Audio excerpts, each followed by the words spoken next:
So I'm just going to invite Mike up, get straight into it. Could you just introduce yourself for us? Yeah, great. I'm Mike. I live in Cambridge. I'm married to Rachel. I used to be an English Lit student at Selwyn. I don't want to count what year I'd be in now if I was still hanging around, but I like to pretend that I'm still a student, and it works because I've got the face of like a 12-year-old. So anyway, yeah, that's me. I'm just going to hand straight over to you, but thank you so much. Yeah, so I'm so glad to be here talking about this topic. Really grateful to be invited, and I'm really glad that the Christian Union have chosen this topic to talk about, because I think it is such an important one. And I'm also really grateful to get to speak about it personally, because it's quite a personal question for me, not because I myself have struggled a huge amount with my mental health, but because 5 years ago I had the absolute privilege of marrying my wife Rachel, as I just said.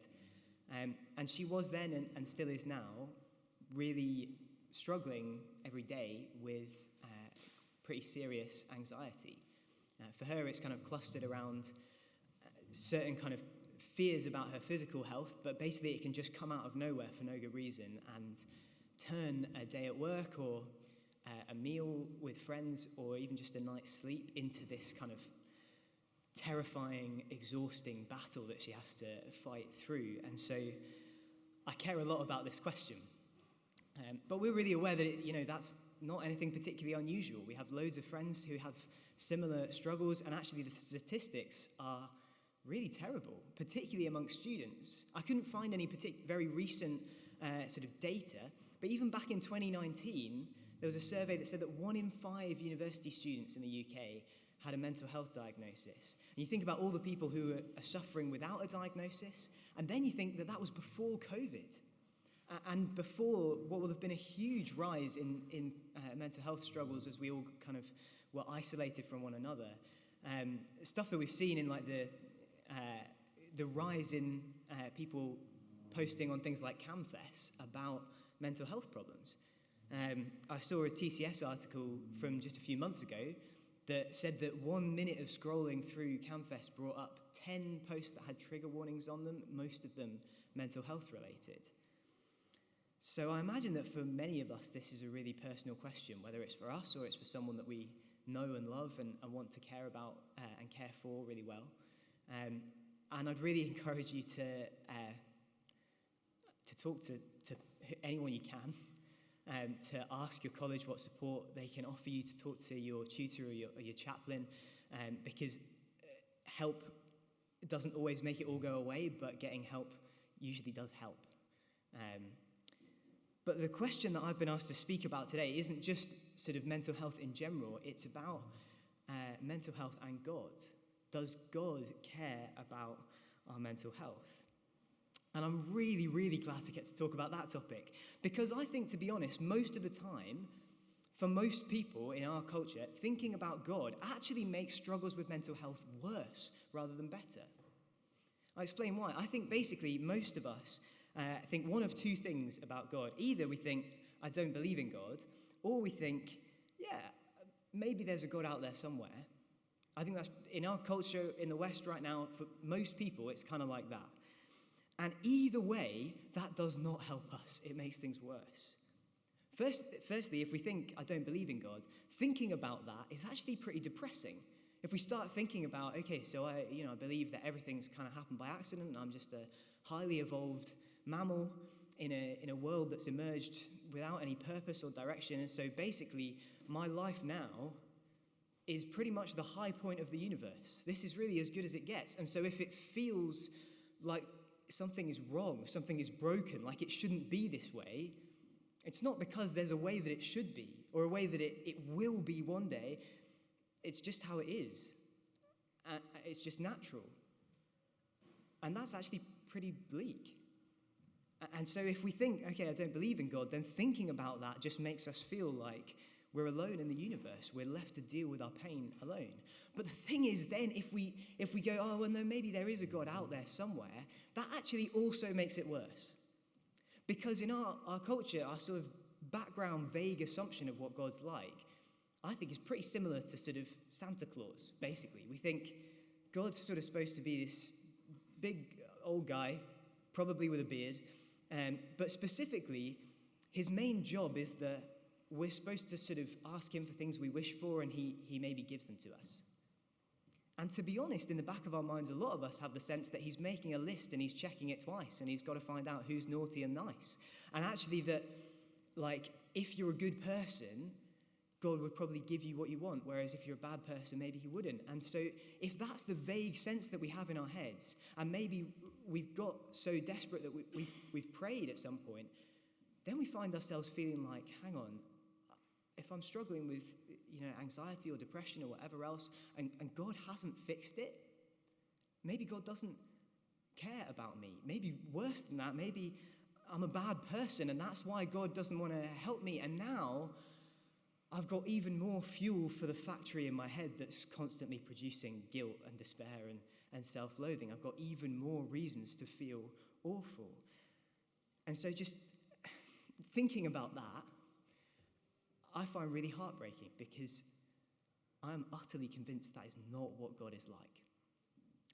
I was thinking about this a lot through COVID, and particularly last Christmas, and I wrote a poem, a kind of spoken word poem about it, based on a true story. And as weird as it is in the middle of this to share a poem, I thought maybe I'd try it, maybe it'd be helpful. So I'm going to share that poem with you now. They thought they didn't matter. They thought they didn't count, that they'd been utterly forgotten and eternally left out. People scarred by leprosy have, throughout our history, been shunned and shunted out of sight, quarantined to rage alone against the numbing of the light. A century or so ago, many were marooned on the island Molokai. Like unwanted waste from dirty plates, they were scraped away and left to die. Until one day, the first healthy man stepped off the boat onto those isolated sands. His name was Father Damien, he said, and he had come to be a pair of praying hands. Those hands built roads and hospitals and churches, helped to turn their prison to a home. Those hands dressed wounds and tended softly to the sick, with every touch insisting, you are not alone. Then one day those hands were burnt and blistered, but Damien stared at them and could not feel the pain. He knew then it had come for him at last. The creeping death had staked its bitter claim. That Sunday in the church, he did not say, you lepers, like he always had before. He said, now let us lepers pray together. May Jesus Christ be with us all. And as he died beside his friends, he told them what he'd always known. Though pain may make us feel forgotten, we have never truly been alone. The fact I came to live with you, that's not the measure of how much you're worth, because 2,000 years ago, God came to be with us on earth. The one who struck the match and lit the sun became a human, breathing and barefoot, a crying child, stranded on these sands amidst our dirt and dust and soot.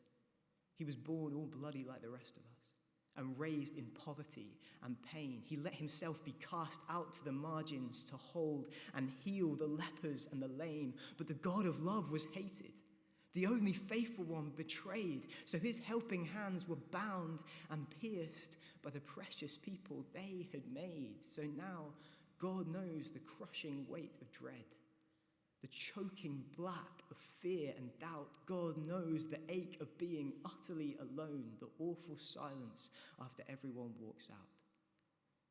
They called him God is with us. They called him our God saves, but they never dreamt that he would save us by coming with us to the grave. And all I've ever tried to be, he said, is an echo of that truth. So it's the privilege of my life to die here hand in hand with you. Damien went there to be close to them, to give himself till there was nothing left, and the sweetest sermon that he ever preached was the gasping of that final breath. I think of him a lot at Christmas, how he knew full well where it would end. And I hear the echo of how God comes down as deep as death to be our never-failing friend. That's how much we matter. That's how much we're worth. That God would die to make us new, was born to give us second birth. God came to meet us in this weary world, to share our life and heal it with his own. He came to weep our tears and bleed our blood so we could know forever we are not alone.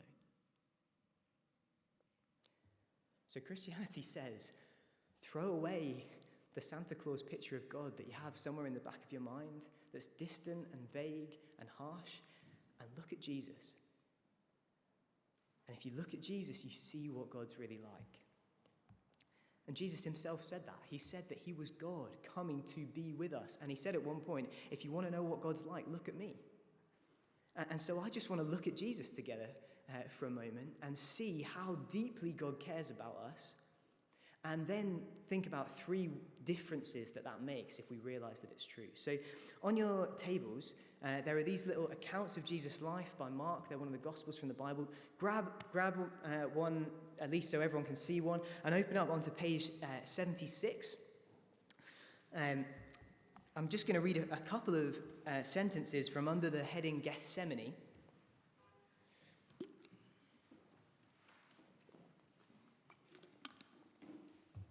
So this is the night before Jesus died. And he knows exactly what's coming. He knows that he's going to be beaten and mocked, humiliated, and agonizingly killed. And so we read under that little heading, Gethsemane. They went to a place called Gethsemane, and Jesus said to his disciples, "Sit here while I pray." He took Peter, James, and John along with him, and he began to be deeply distressed and troubled. "My soul is overwhelmed with sorrow to the point of death," he said to them. "Stay here and keep watch." Now, just to notice for a moment, that language is really powerful, isn't it? My soul is overwhelmed with sorrow to the point of death. It's like he's kind of surrounded by this darkness, and it feels like it's crushing him, like he can't keep his head above water. And then he falls to the ground and he prays, and you can feel the fear in what he says. Going a little farther, he fell to the ground and prayed that if possible, the hour might pass from him. "Abba, Father," he said, "everything is possible for you. Take this cup from me, yet not what I will, but what you will." And look at that. He's praying, basically, "Please, I am terrified. Is there any other way? But actually, I want whatever you want." Jesus is utterly terrified here. He is in mental agony. And I find that so precious, because you just look at this and you realize Jesus gets it. Jesus knows what it's like to be utterly crushed emotionally and psychologically. He gets it. And the thing is, this is God. In Jesus, God has come to be with us in all of our mental pain and agony, and to share that pain with us. That is how much God cares. If that's really true, what difference does it make? I want to say it means, 1, that we never need to be alone. 2, that we get an unlosable identity. And 3, that we get an unshakable hope. So firstly, we never need to be alone, no matter what we go through. Because I think there's something deeply lonely, isn't there, about struggles with mental health, because it's not fundamentally an experience that anyone else can share, because it happens inside your own head. I think that's why so many people kind of we're drawn to sharing things online on things like CamFest, because it's a way of trying to feel heard and understood. We long for somebody to be with us in our pain. And more than that, we really long for someone to know how it feels.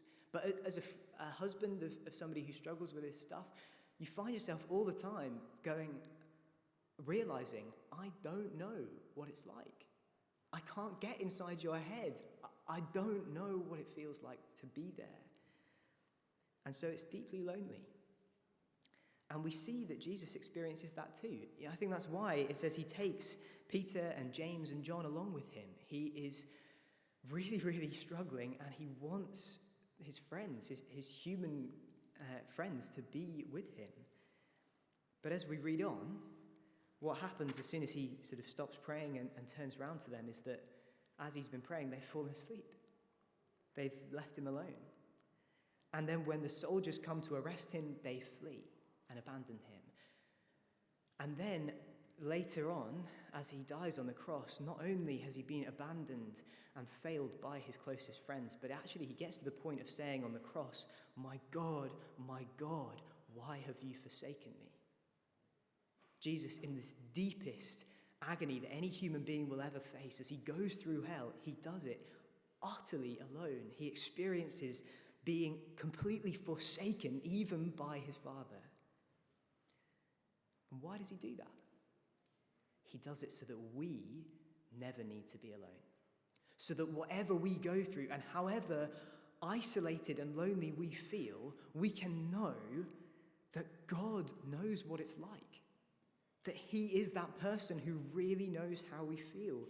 That God has come to share our pain with us. Whatever we are going through, Jesus is right there beside us, longing to be the friend that we need, sharing our deepest pain because he loves us. So we never need to be alone no matter what we go through. But actually, I think we need more than that, don't we? We need to know that we're not alone no matter what we've done as well. Because, so much of the pain that we experience comes just from the brokenness of this world, the brokenness of our brain chemistry or whatever else it might be. And loads of it is caused by the harm that other people do to us, the wounds that take a really long time to heal. But we're all more than just victims, aren't we? We have agency, we make choices, and none of us always make the right ones. And this is really messy when it comes to struggling with anxiety or depression or things like that, because there's a whole bunch of false guilt going around in those situations. Loads of stuff where we feel guilty for things that weren't our fault or that weren't even bad. But the thing is that mixed in with all of that, obviously there are times that we actually do stuff that is really wrong. And we really hurt people. And particularly under the kind of pressure of struggles with mental health, often it feels like that kind of squeezes the very worst stuff inside us out onto the people that we love the most. And so we need something more than a kind of fragile comfort that says it's all right as long as we're blameless, perfect victims all the time. We need a much deeper reassurance that we are not alone, that we are still loved, even when we really, really hurt people, even when we really do stuff wrong. And the thing is, Jesus' suffering does that for us too. Jesus, as we've just seen in praying, he is voluntarily going to his death. And he does that not just to share with us the pain that others have caused to us, but to bear for us the consequences of the hurt we've caused to others and to him. He suffered for us so that we could know that we're utterly forgiven if we come to him and ask. We could know that all of our guilt is completely dealt with, and so we can be free from it, and we don't have to spend our life agonizing over what might have actually been our fault and what wasn't, because we know that whatever was our fault, we can be forgiven for that if we just come to him. And so that liberates us from all of that guilt and self-loathing that comes when we have a vague sense that we're just letting people down, that we're letting some distant God down maybe. And we know that our pain can never isolate us because Jesus has suffered with us, and our guilt can never isolate us because Jesus had died to forgive us. So whatever we go through, whatever we've done, we can know we're never alone. And secondly, we get an unlosable identity. Let's come back to Peter and James and John for a minute. They have got one job, right? All Jesus needs from them is to stay with him and just pray with him for a bit. But they can't do it. They fail completely. They fall asleep. And I was thinking about this, and I thought, I wonder, in this room, I would imagine that the experience of having a really important task that you're trying to do and ending up failing to do it because you've fallen asleep is potentially quite relatable. It's certainly a relatable experience for me from when I was a student. I think that, weirdly, it's quite a normal thing in Cambridge for us to exhaust ourselves, to push ourselves to the limit so much trying to succeed that we literally cannot keep our eyes open. And actually, I think that a huge source of our anxiety in a place like this, particularly in a term like this, obviously, is our fear of failure. Anxiety kind of creeps up on us and takes over because we feel like we need to prove ourselves. We need to be good enough, to do well enough, to feel accepted. We need to show how much we're worth. But Jesus makes such a huge difference to that. Because these friends of Jesus, they fail utterly, right? They fall asleep, and then a minute later, they run away when the soldiers come. And then Peter ends up denying even that he knows Jesus 3 times because he's so afraid. And yet, Jesus loves them to death anyway. Jesus willingly dies for them, to forgive them, to make them his forever. And he does the same for us if we'll just trust him. I have a friend he's a student, and he recently came from a completely kind of secular background, but he recently became convinced about Christianity and trusted Jesus. And I was talking to him a while ago and I asked him, what difference does it make to you to know that Jesus died for you? And he sat and he thought for a bit.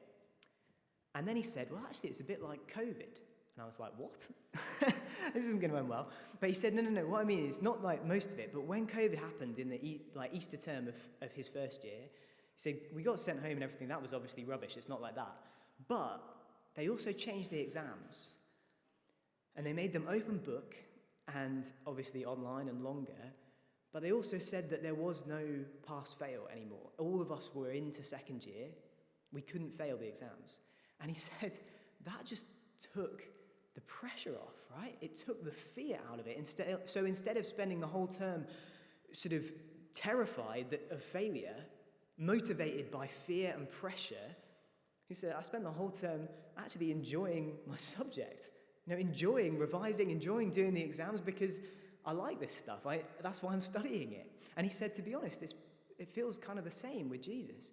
I know that he's died for me, so I'm forgiven. There is no way I can mess this up. I'm not scared of failing anymore, of not being good enough. I can just relax and I can live the life that he's given me to live as a gift just because it's worth doing, because it's good. And he is so right about that. If we trust Jesus, we don't have to prove ourselves. We don't have to be good enough to earn our acceptance. We don't have to show people how much we're worth because Jesus has already shown everyone how much we're worth. We are worth so much to him that he died our death for us to give us life. That's how much he wanted us. And that is deeply liberating. It gives us a place that we can rest because we know we are loved by the God of the universe. And if we trust Jesus, then we know that there is no failure that could ever take that away from us. So we've got nothing to fear. It's beautiful. And finally, we get an unshakable hope. The final difference it makes, right, is that we know that our pain is not the end of the story. Because Jesus' death wasn't the end of his story. He died for us, but then he rose from the dead to a new, renewed, healed, everlasting life. And he said that if we trust him, he will take hold of us and he will carry us through death and out the other side into that new, renewed world when he makes everything right. And that might start now, that healing, renewing process. It might come day by day, bit by bit. Or it might just come when he raises us from the dead. Stephen Fry talks really helpfully about his struggles with mental health. And there's a very powerful letter that he wrote to a fellow sufferer. And he talks in it about the absolute necessity of hope for the future. He says this, "It will be sunny one day. It isn't under our control as to when the sun comes out, but come out it will, one day." And I just think that is so much more true than Stephen Fry even knows. Because Jesus suffered with us, he died for us, and then he rose from the dead. If we take hold of him, if we let him take hold of us, we don't know when the sun will come out, but come out it will, one day. That is absolutely certain. If we take hold of Jesus, we know that one day our brains will not be broken anymore. We will be able to rest and relax and laugh and love, fully healed, fully free, fully alive, forever with him. And I know that for Rach, this is so important, so precious. On the days where she just feels so hopeless about getting better in the kind of immediate future, where it just feels like there's no way that her brain is going to be able to get out of this rut that it's in, it's so precious to her that she knows that there is going to be a day. She doesn't know what day it will be, but there is going to be a day where she sees Jesus face to face and he wipes away every tear from her eyes. And she knows that she is never going to be anxious again. And she is just going to live what human life was always meant to be, with him in a renewed world forever.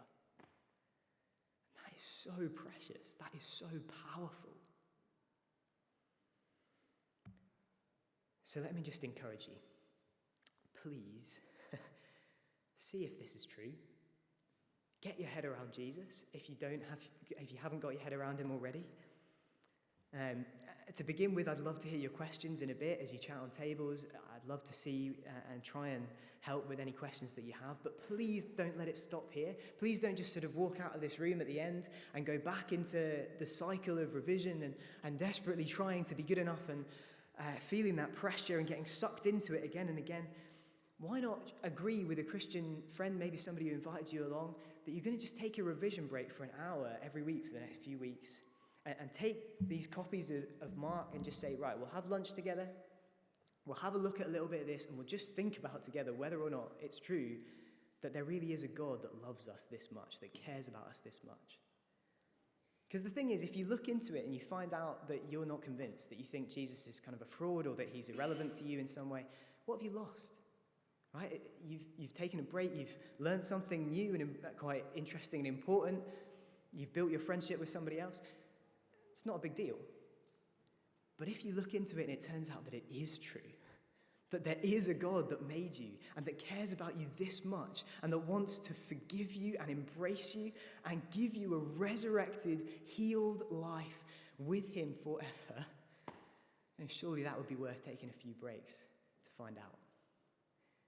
So, we're going to take a few minutes, 5-10 minutes, to discuss on tables now. I'd love you to chat about what questions that raises for you, because there's loads of stuff that I have not addressed that I've kind of raised there.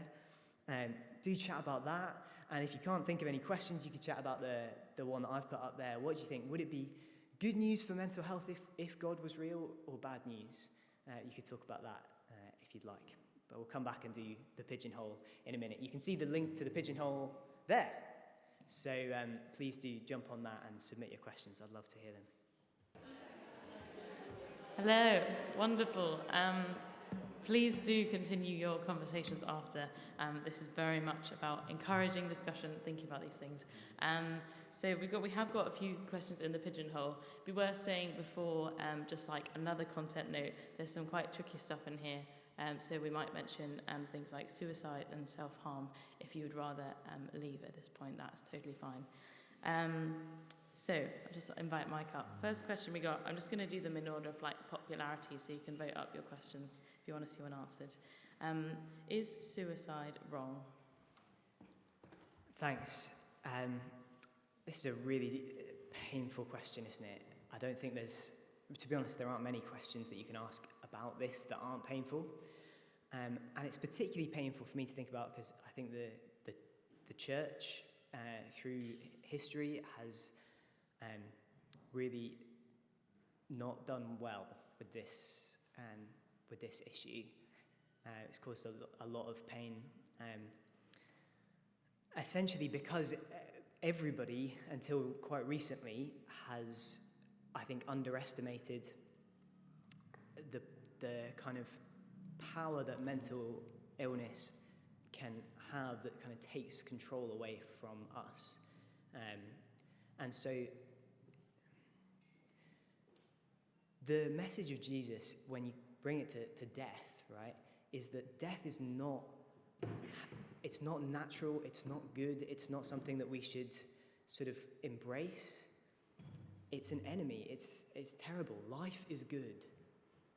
And the thing is that sometimes, obviously, in this broken world where things are not how they should be, life, like our experience of life now, is so bad that it feels like death would be would be better, and that is an absolute tragedy.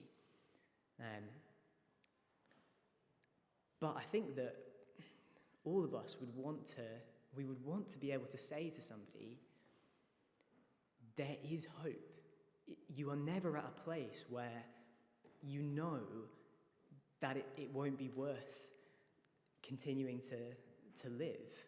And the amazing thing is, if Jesus has really died for us and risen from the dead, then we know that there is hope. We know that we are not stuck in the darkest places, but that he will lift us out of them. And like I was saying from the Stephen Fry quote, the way the Bible talks about it, it says we don't know whether he's going to do it right now, whether he might do it tomorrow, whether he might do it in a year's time, or whether it's going to be when he comes back and he raises us from the dead. So essentially, I think Christianity would say there is always hope. But I think it also says there is always grace, there is always forgiveness. And I think one of the most precious things for people who are really, really struggling with mental health is to know that if we put our trust in Jesus, we might still get battered around by the stuff in our heads, by the kind of storm in the world around us. But we've got a root in Jesus, if we trust him, that cannot be shaken, even if we lose the battle in our heads. Jesus has got hold of us. And there is nothing, if we trust Jesus, there is nothing we can ever do to break that. And I think that is incredibly precious. But all of the things about there always being hope and life being good. I hope that's an okay start on that question. I'd love to chat more because I realise that's, 5 minutes on that is completely inadequate. Yeah, thank you. And it's worth saying, Mike's going to be around at the end, and please feel free to chat to any of the people on your tables about all these things as well. Another question kind of following from that, there's one question about, does God just listen, or can he actually fix things? And a kind of similar question about how is God good if he doesn't answer our prayers to remove suffering? Yeah, that's a fantastic question. And this is, in many ways, the greatest kind of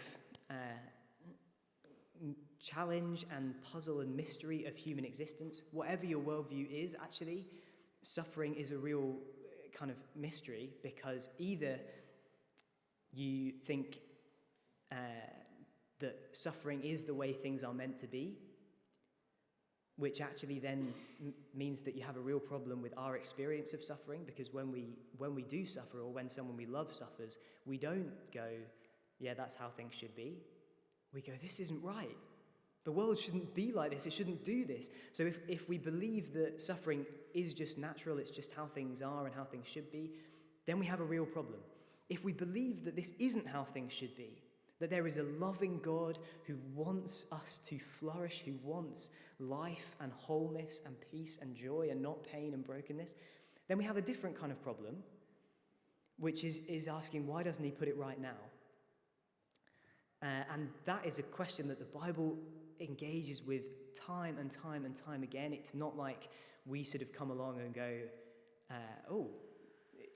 God says he should fix everything, but he hasn't, so now I'm going to have to come up with an explanation for that. The Bible is in many ways an answer to the question of suffering.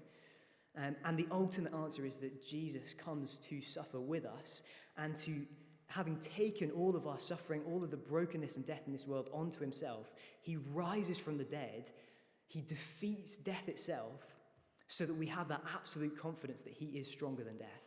And he can and will put everything right if we come to him and trust him. Now, he does sometimes answer our prayers in the short term. I have friends who have been healed in spectacular ways where, they have gone back to the doctor and the doctor has just gone, wow, okay. And that's wonderful. And I'm completely convinced that God can do that. When Jesus was walking around, people were bringing sick people to him constantly, and he was touching them and healing them. But there are also lots of instances in the Bible and in our experience where God doesn't do that yet. And I think the answer, essentially, that the New Testament gives is to say, you don't always know why, but you do know that when we suffer, we are sharing in Jesus' suffering and he is sharing in ours. And actually, the pain of that and the mystery of it is something that can actually draw us deeper into realizing how much God loves us, because we share in and get our heads around what Jesus has suffered for us. And so instead of making it feel like God doesn't care about us because we're suffering and he hasn't fixed it yet, if he's really God and we can trust him because he knows much more than we do and he knows what he's doing, we realize that actually it can help us see how much he loves us because he has suffered it and much more for us. Yeah. Awesome. I'm conscious of time. If you do need to rush off, please do head. But I thought it'd be really helpful just to end on this one. Can you explain how the resurrection of Jesus guarantees our future hope? Yeah, fantastic. So, I mean, my favourite thing to do is talk about the evidence for the resurrection and how we can know that it's really true. So please grab me, or to be honest, I would imagine lots of the Christians in the room, that's one of their favourite things too. So do ask someone if you want to know, how can we know that this actually happened? Because to be honest, it was the thing that convinced me to become a Christian, was realising that there was no good explanation for the facts other than Jesus actually physically rising from the dead. And the fact that Jesus did rise from the dead guarantees our hope, essentially because Jesus said it did. If Jesus comes and says, I'm God coming in human form to rescue you, to forgive you, to redeem you, and then he dies on a cross, and then he rises again, at that point you think, right, this is what happened for me anyway, you think, right, I should probably listen to what he says. This guy is probably a reliable source on the big questions of life. And, if I want to understand what it means that he rose from the dead, I should probably listen to him. And essentially in the Bible, in what Jesus says and in what his followers pass on that he taught to them, the way it describes the resurrection is essentially like a kind of second Big Bang. It's an explosion into this world of a new world. A healed, renewed world where life triumphs over death, love triumphs over hate and brokenness and loneliness.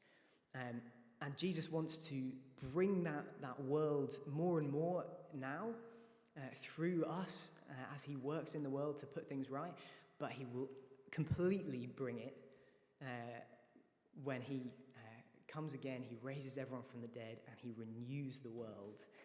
Judges the world, deals with all evil and injustice, and brings everybody who comes to him into that new creation. And so the way the Bible talks about it is that his resurrection is like the first fruits of a harvest. If you have an orchard or whatever, you see the first apple that's ripened, and you take it down and you take a bite and it's good. It's not just, oh, great, I've got an apple. It's the whole thing's going to come. This is the first fruits of the whole harvest. And that's the way that Jesus talked about his resurrection. It's not just, oh, great, one guy has come back from the dead.